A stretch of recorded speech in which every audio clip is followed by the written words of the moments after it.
بسم اللہ الرحمن الرحیم ناظرین، میں ہوں جاوید بلوچ اور امید ہے آپ لوگ خیریت سے ہوں گے۔ پاکستان میں ایک قیدی ایسا بھی ہے جس کے لیے امریکی کانگریس میں آواز بلند کی جا رہی ہے کہ خدا را ہمارے اس قیدی کو رہا کر دیا جائے، خدا را ہمارے اس قیدی کا خیال رکھا جائے۔ اور اب تو انڈیا بھی جو ہے اس کے سامنے جو ہے وہ سامنے نظر آتا ہے کہ کس طرح انڈیا کے اخبار بھی جو ہے یہ آواز اٹھا رہے ہیں، اور کس طرح امریکی کانگریس میں بھی یہ آواز بلند کی جا رہی ہے۔ کبھی قرارداد پاس کی جاتی ہے امریکی کانگریس میں کہ عمران خان کو جو ہے وہ رہا کیا جائے، اور کبھی جو ہے وہ کوئی کچھ کسی طرح کی لابنگ ہوتی ہے، کبھی کسی طرح کی جو ہے وہ چیزیں سامنے آتی ہیں۔ پہلے آپ کو یاد ہے کہ ایک قرارداد سامنے آئی تھی کہ جس میں اس کی رہائی کا مطالبہ کیا گیا، تو پاکستانی پارلیمنٹ نے جو ہے وہ قرارداد پاس کی اور اسے پاکستان کی جو ہے وہ اندرونی معاملات میں مداخلت قرار دیا تھا۔ تو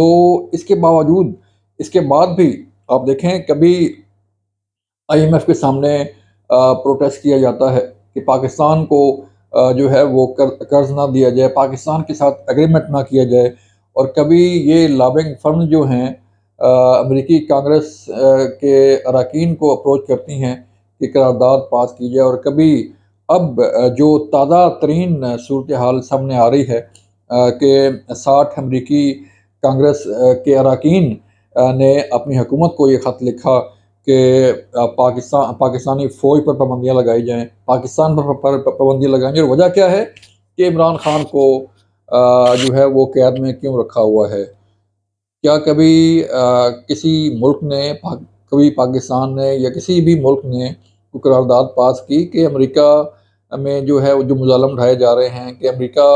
میں جو چیزیں چل رہی ہیں اس پہ آواز جو ہے وہ اٹھائی جائے اور اس پہ پابندی لگائی جائے؟ کیونکہ انٹرنیشنلی ہر ملک کا اپنا سسٹم ہے، اپنے قوانین ہیں، اور وہ اپنے قوانین کے تحت ہی چلتے ہیں۔ ہمارے پاکستان کی اپنی پارلیمنٹ ہے، اپنے قوانین ہیں، اپنا آئین ہے، اور پاکستان نے انہی قوانین کے ساتھ ہی چلنا ہے، انہی قوانین کے تحت ہی چلنا ہے۔ کوئی ادارہ، کوئی بھی ملک پاکستان کو یہ فورس نہیں کر سکتا کہ فلاں کو ایسے نہ کیا جائے اور فلاں کو ایسے نہ کیا جائے۔ اور یہ جو امریکی کانگریس کے اراکین ہیں، یہ وہ شاخسانہ ہے اس لابنگ فرم کا کہ جو تحریک انصاف کے چیئرمین عمران خان نے خود ہائر کی تھیں اور خود ان کے پیچھے تھے، اور اب وہ لابنگ فرم جو ہے وہ وہاں بیٹھ کے یہ پروپیگنڈا کر رہی ہیں کہ کبھی کانگریس سے آواز بلند کروائی جاتی ہے، اور کبھی کسی اور جگہ سے آواز بلند کروائی جاتی ہے، اور کبھی خطوط آتے ہیں، اور کبھی قراردادیں جو ہے منظور کی جاتی ہیں۔ اگر ہم جائزہ لیں، ہم نے کچھ جو ہے وہ میں کچھ چیزیں ملی ہیں ان کانگریس کے اراکین سے متعلق، جنہوں نے خط لکھا ہے کہ عمران خان کو رہا کروایا جائے، اور پاکستان پر جو ہے وہ پابندیاں لگانے کے لیے بھی مطالبہ کیا گیا ہے۔ اگر ہم دیکھیں اس جو ڈیٹیلز سامنے ہمارے، تو جن امریکی کانگریس کے اراکین نے خط لکھا ہے، ان میں سے 9 جو ہیں وہ کٹر یہودی جو ہے وہ نسل پرست لوگ ہیں، اور یہودی ہمیشہ پاکستان کے خلاف رہا ہے، اور اسرائیل کو آج تک پاکستان نے تسلیم نہیں کیا، اور پاکستانی پاسپورٹ پر بھی یہ واضح لکھا ہے کہ ناٹ ویلڈ فار اسرائیل۔ ہمارے گرین پاکستان پر کوئی بھی شخص جو ہے وہ اسرائیل نہیں جا سکتا، اور نہ ہی جو ہے وہ اسرائیل کے لیے بنا ہے۔ یہ پاکستان کا سٹانس ہے، اور یہ پاکستان کا ایک موقف ہے دنیا کے سامنے کہ جو اسرائیل جو یہودی ہیں ان کے ساتھ پاکستان کبھی بھی جو ہے وہ کھڑا نہیں ہو سکتا، اور نہ ہی اسے تسلیم کرتا ہے اس یہودی ریاست کو۔ تو اب خود اندازہ لگا لیجئے کہ ان میں سے 9 جو ہے جن کانگریس اراکین نے خط لکھا ہے، وہ 9 اس میں سے جیوز ہیں، کٹر جو ہے وہ یہودی نسل پرست ہیں، اور ان میں سے 29 ایسے ہیں جو اسرائیل کی کھلم کھلا جو ہے وہ حمایت کرتے ہیں، اور ان کے ساتھ ہمیشہ کھڑے ہوئے نظر آتے ہیں۔ آپ خود اندازہ لگا لیں کہ اگر جو یہودی نسل پرست ہیں وہ اور اسرائیل کے حمایتی لوگ اگر عمران خان کے لیے تگ و دو کر رہے ہیں، مطالبات کر رہے ہیں اور پاکستانی فوج پر پابندیاں لگانے کا جو ہے وہ خط لکھ رہے ہیں اور مطالبہ کر رہے ہیں، تو آپ خود اندازہ لگا سکتے ہیں کہ اس کے پیچھے اور کیا عوامل سر جو ہے وہ پوشیدہ ہوں گے، اور یہ بھی چیزیں آہستہ آہستہ سامنے آ جاتی ہیں۔ پھر 13 جو ممبران ہیں، اگر ہم ان کی ڈیٹیل ہمارے سامنے موجود ہے، یہ ان 13 ممبران میں سے بھارت کی حمایتی جو ہے وہ حمایتی نکلے ہیں، اور کئی بار بھارت کی حمایت میں آواز بلند کر چکے ہیں، اور دیکھیں 13 بھارت کے جو ہے وہ حمایتی ہو گئے، 29 اسرائیل کی حمایتی ہو گئے، اور ان میں سے 9 جو ہیں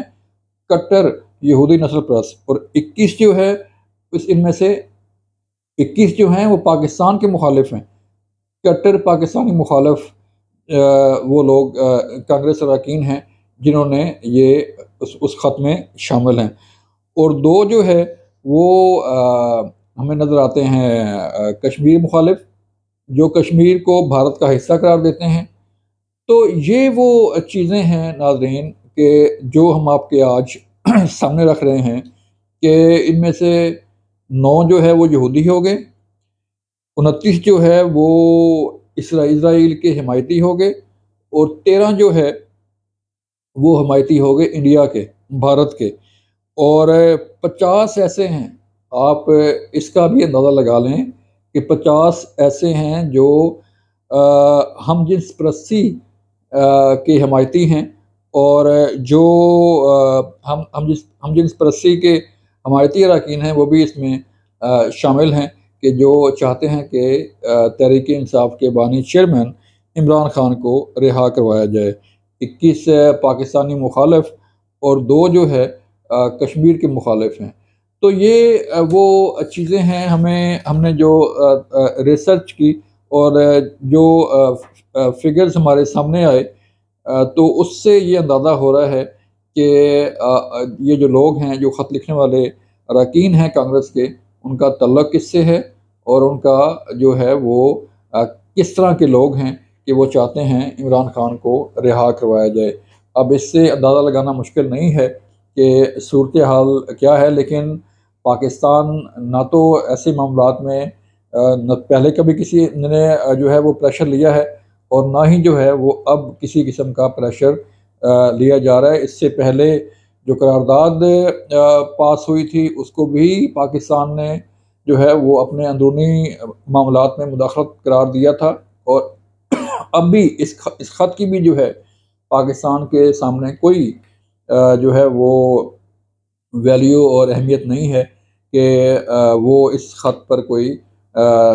جو ہے وہ کارروائی کرے یا اس خط کا کوئی اثر لے۔ تو اس سے پہلے بھی کہیں رہنما پاکستانی رہنما سابق وزیر اعظم نواز شریف، یسر رضا گیلانی، موجودہ صدر پاکستان آصف علی زرداری ہوں، ذوالفقار علی بھٹو شہید ہوں، محترمہ بینظیر بھٹو شہید ہوں، کئی ایسے ہمارے سیاستدان جو ہیں جو ماضی میں گرفتار بھی ہوئے، ان پر مقدمات بھی بنے، لیکن ان کے ماتھے پر نہ تو کوئی سانحہ نومئی ہے، اور نہ ہی ان کے جو ہے وہ سامنے کوئی ایسی انٹرنیشنل سازش ہے کہ انہوں نے جو ہے وہ پاکستان کے خلاف سازش کی ہو، کہ پاکستان کے خلاف جو ہے وہ سازش کرتے ہوئے اس پر پابندیوں کا مطالبہ کیا ہو۔ تو یہ بڑی الارمنگ سچویشن ہے کہ ایسی صورتحال جو کہ پاکستان کبھی آج تک جو ہے وہ IMF کے سامنے کسی جماعت نے، کسی گروہ نے جو ہے وہ احتجاج نہیں کیا کہ پاکستان کے ساتھ ایگریمنٹ نہ کیا جائے۔ کسی جماعت نے جو ہے آج تک پاکستان کے خلاف جو ہے وہ IMF کو خط نہیں لکھے کہ پاکستان کے ساتھ ایگریمنٹ نہ کیا جائے۔ کسی جماعت نے جو ہے آج تک جو ہے وہ GHQ یا ایئر بیس کے پر جا کر جناح ہاؤس لاہور میں یا کورکمنڈل ہاؤس میں جا کر احتجاج اور توڑ پھوڑ اور جلاؤ گھراؤ کوئی ایسی جماعت میں نظر نہیں آتی۔ یہ تھی آج کی صورتحال، فیصلہ آپ نے خود کرنا ہے۔ اپنا خیال رکھیے گا، اللہ حافظ۔